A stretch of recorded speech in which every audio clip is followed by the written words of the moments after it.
ha realizado otra etapa en su gira por las colonias sudamericanas, entrando triunfalmente en la meca argentina, Buenos Aires. Hoover, antes de llegar a Buenos Aires, había estado en Nicaragua para apoyar a las fuerzas norteamericanas, interventoras en el territorio, cuando Augusto Sandino combatía contra ellas. El jefe de orden social de la policía, Gariboto, divulgó que había hecho fracasar un atentado anarquista contra el tren en que iba a viajar el presidente de Estados Unidos.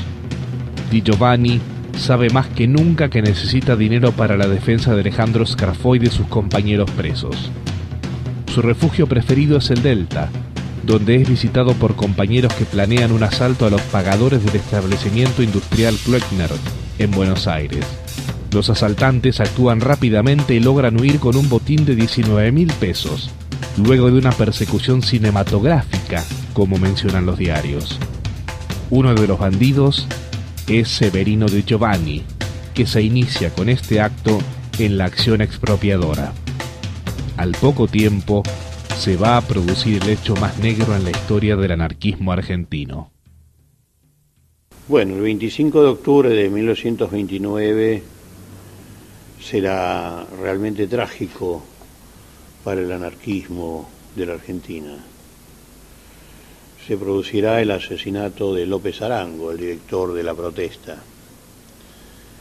Y entonces ahí se demuestra la profunda división que había en el movimiento libertario, como la gente de López Arango y de Abad de Santillán, hombres de La Protesta, hombres que en sus escritos escribían siempre contra la violencia, que atacaban diariamente a Severino Di Giovanni. Va a ser eclosión en un enfrentamiento entre los dos grupos. Abad de Santillán había escrito algo que no tiene disculpas. Lo acusó a Severino Di Giovanni de agente fascista, cosa que no era una infamia. Severino Di Giovanni jamás estuvo al servicio del fascismo, todo lo contrario, fue el que más luchó, tal vez con métodos discutibles, contra el fascismo de Mussolini en Buenos Aires. López Arango, como no estaba firmado el artículo, Severino Di Giovanni creyó que había sido López Arango, o López Arango por lo pronto era el responsable de La Protesta, porque era especie de, aunque el cargo no se lo denombraba así, era el responsable de La Protesta. Es decir, que de cualquier manera había accedido a su publicación. Bueno, ese día concurren 2 o 3 anarquistas, no se sabe muy bien, de acuerdo a las versiones, golpearán en la casa de López Arango en Remedios de Escalada.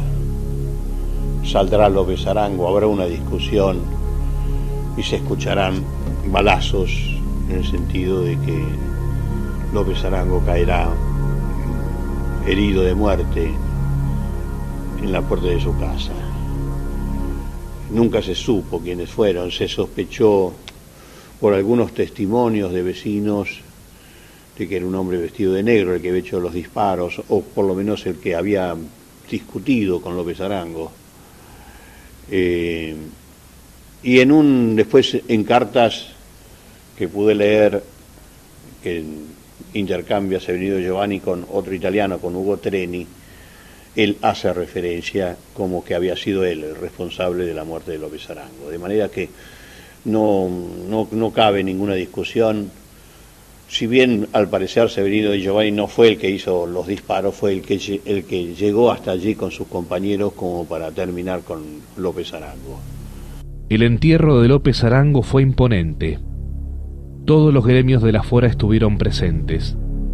La primera reacción de la protesta es de indignación y dolor.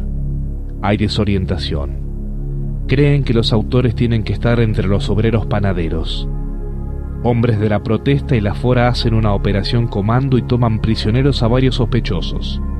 Pero los miembros más combativos del gremio de panaderos aseguran bajo palabra de anarquistas que nada tienen que ver. Es entonces cuando los hombres de la protesta y la Fora van a salir a buscar, para liquidar sin pregunta previa, a Severino Di Giovanni. La protesta iniciará una nueva línea. Luego de la primera indignación, ofrecerá a todos los campos del anarquismo la reconciliación. La tragedia había obligado a reflexionar, pero quedaría poco tiempo para la discusión. Esto produjo un drama y una tragedia total en el movimiento anarquista. Se habían muerto a uno de los compañeros principales, a uno de los compañeros más luchadores. Tal vez López Arango se equivocó en el método de decir esa infamia o de autorizar esa infamia contra Severino Di Giovanni acusándolo de agente fascista. Pero esto marcó rotundamente ya el comienzo de la decadencia del movimiento anarquista, del movimiento libertario, por lo menos en la discusión de las ideas en la Argentina. Será un manchón, será una mancha de sangre muy grande en la historia de este movimiento, que realmente, si bien había tenido disidencias internas, jamás había llegado a estos métodos. Estuvo siempre, después, hasta, por supuesto, hasta que llegue Uriburu, que traerá una especie de unidad nuevamente del movimiento anarquista, estuvo realmente marcando los dos sectores en que estaba dividido el anarquismo, aquel que quería convencer con las ideas y aquel que no menospreciaba los métodos de la violencia de abajo para combatir la violencia de arriba.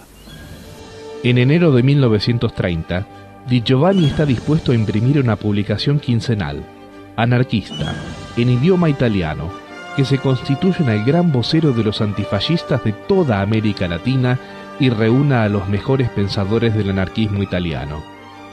Tiene además el plan de editar las obras completas del gran geógrafo y pensador Eliseo Reclus en edición revisada y comentada. El sabio francés, pacifista a ultranza, es el autor preferido de Di Giovanni.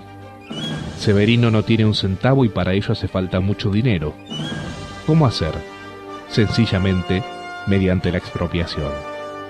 Para ello hay hombres que piensan como él: Paulino Scarfó, Jorge Tamayo Gavilán, Paco González, Mario Cortucci, Braulio Rojas, Emilio Uriondo, Humberto Lanciotti y un italianito rubio, Silvio Astolfi, buen amigo de Severino y piloto de persecuciones espectaculares, que se hará pasar por novio de América Scarfó, se casará con los rituales de la época y llevará en su viaje de bodas al encuentro definitivo de América y Severino, que ya solo se separarán por muy pocos periodos de tiempo.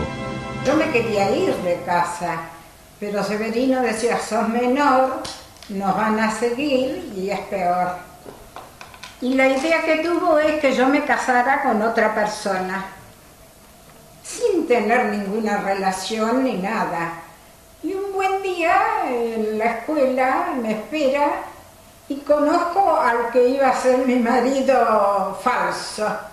Dice: bueno, este muchacho se presta, no tenía antecedentes. Bueno, y en 2 meses se armó el casamiento. Y mi mamá decía: hay que comprar los anillos. Sí, pero él no tiene plata, iba y lo compraba ella. Mi hermano el ebanista hizo mueble, el dormitorio. Bueno, fue todo y yo unos nervios, yo no quería hacer eso.